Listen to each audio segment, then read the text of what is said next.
Billahi alamin alladzina asta'inu bidunya wadin asyhadu an la ilaha illallah wa asyhadu anna muhammadar rasulullah rabbi sadri wa yassir li amri wa uqdatam min lisani yafqahu qawli. A'udzu billahi minasyaitonir rajim. Bismillahirrahmanirrahim. Qul huwallahu ahadul samad lam yalid wa lam yulad wa lam yakul lahu kufuwan ahad. Amma ba'du. Pertama-tama marilah kita panjatkan puji ke Allah Subhanahu wa taala karena kita senantiasa diberikan kesehatan jasmani dan rohani. Salawat salam semoga dilimpahkan kepada junjungan alam Habibana wa Nabiyana Muhammad sallallahu alaihi wasallam. Hadirin rahimakumullah, wabil khusus seluruh siswa-siswi SMA 1 Ciranjang yang Bapak banggakan, yang insyaallah dimuliakan oleh Allah SWT. Peserta semua hadirin, peserta sematren atau sanlat SMA 1 Ciranjang, sebelum melanjutkan materi, Bapak akan mengulang pembahasan sebelumnya, yaitu tentang mulia berakhlakul karimah. Kemarin membahas tentang tawakal, ikhtiar, sabar, syukur, dan qanaah. Di sana banyak sekali hikmah yang kita dapatkan. Kita lanjutkan materi yang selanjutnya, yaitu 3 nasihat untuk diperhatikan. 3 pesan Rasulullah SAW layak untuk kita perhatikan karena sangat berkaitan erat dengan kehidupan kita sehari-hari, yaitu bertakwa di mana saja, kebaikan yang menghapuskan kesalahan, dan akhlak yang terpuji. Yang pertama kita akan membahas yaitu bertakwa di mana saja.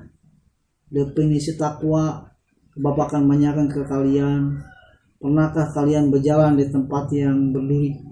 Pasti jawabannya pernah. Lalu apa yang kamu lakukan di tempat kalian berjalan di tempat yang berduri? Pastinya kalian senantiasa berhati-hati, waspada, penuh keseriusan. Maka demikianlah takwa yang sebenarnya. Salah satu hadis Rasulullah SAW yang artinya, bertakwa kamu kepada Allah dimanapun kamu berada, dan ikutilah kesalahanmu dengan kebaikan, niscaya Ia dapat menghapusnya. Dan pergaulilah manusia dengan sebaiknya akhlak yang terpuji. Diriwayatkan Tirmizi. Seperti iklan minuman ringan, di mana saja, kapan saja, Coca-Cola. Maka nasihat Nabi Muhammad SAW bahwa menunjukkan bahwa kita harus bertakwa di mana saja. Sedangkan perintah takwa kapan saja terdapat dalam Al-Quran surah Al-Baqarah ayat 21. A'udzu billahi minasyaitonir rajim. Bismillahirrahmanirrahim. Ya ayyuhan nasu budu rabbakumul ladzi khalaqakum walladzina min qablikum la'allakum tattaqun. Wahai manusia, sembahlah Tuhanmu yang telah menciptakan kamu dan orang-orang yang sebelum kamu agar kamu bertakwa. Jadi dimanapun, kapanpun kita harus menjaga ketakwaan kita. Takwa di mana saja memang sulit untuk dilakukan dan harus usaha yang harus senantiasa usaha yang sangat keras. Akan sangat mudah bertakwa itu diraih ketika kita bersama orang lain. Tetapi bila kita tidak ada orang lain, maka maksiat yang dapat dilakukan. Sebagai contoh, ketika kita berkumpul di dalam suatu majelis zikir, pikiran, hati kita, pandangan kita akan senantiasa terjaga dengan baik.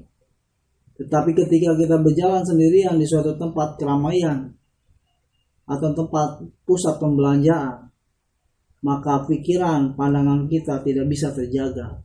Untuk menjaga ketakwaan kita dimanapun saja, maka perlunya kita menyadari akan pengawasan Allah Subhanahu wa taala, baik secara langsung maupun melalui malaikat-malaikatnya. Yang kedua yaitu kebaikan yang menghapuskan kesalahan. Setiap orang selalu melakukan kesalahan.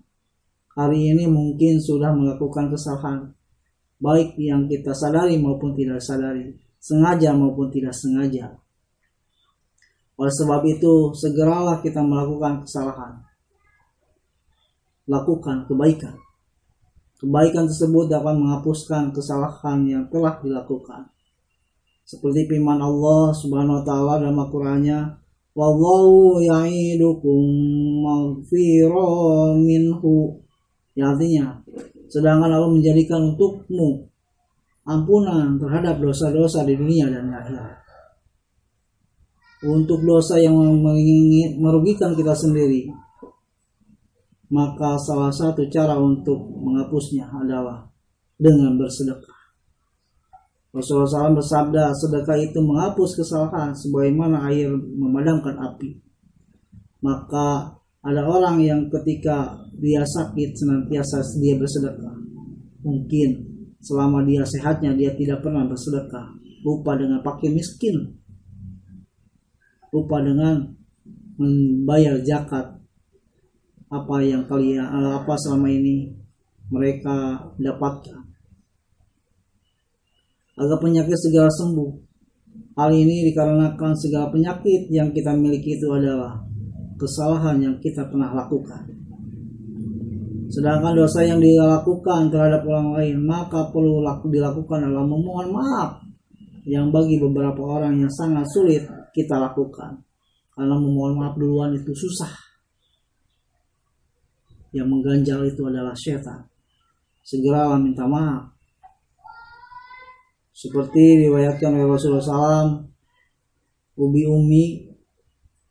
Ibnu Ummi Maktum, beliau memeluknya dengan sangat erat. Rasulullah berkata, inilah orangnya yang membuat aku ditegur Allah Subhanahu wa taala. Surat As-Saba. Setelah meminta maaf, kemudian bawalah suatu hadiah atau makanan kepada orang tersebut, maka kesalahan tersebut insya Allah akan dihapuskan, akan dimaafkan. Yang ketiga yaitu akhlak yang terpuji. Akhlak terpuji adalah keharusan bagi seluruh umat muslim wal muslimat. Tidak memiliki akhlak tersebut akan dapat mendekatkan seseorang dalam sikap siksaan api neraka. Dari beberapa jenis akhlak itu terhadap orang lain, yang perlu diperhatikan adalah akhlak terhadap tetangga, saudara, semuanya sekiranya. Bahwa Nabi Muhammad SAW bersabda, demi Allah seseorang tidak beriman, demi Allah seseorang tidak beriman, demi Allah seseorang tidak beriman. Ada yang bertanya, siapa ya Rasulullah? Nabi menjawab, yaitu orang ya tetangganya tidak aman dari gangguannya. Diriwayatkan Bukhari. Dalam hadis tersebut peringatan Allah yang sangat keras sampai diulang 3 kali, yaitu tidak termasuk golongan orang yang beriman bagi tetangganya yang tidak aman dari gangguannya. Maka terkadang kita perlu introspeksi dengan menanyakan kepada tetangga, kepada saudara kita, apakah kita mengganggu mereka. Itu dari materi yang sekarang. Silakan kalian pahami ayat di atas. Mudah-mudahan apa yang disampaikan oleh Bapak hari ini bermanfaat, khususnya buat Bapak, umumnya buat kita semua. Apabila ada yang benar, itu adalah petunjuk dari Allah. Apabila yang salah, itu adalah kesalahan Bapak pribadi.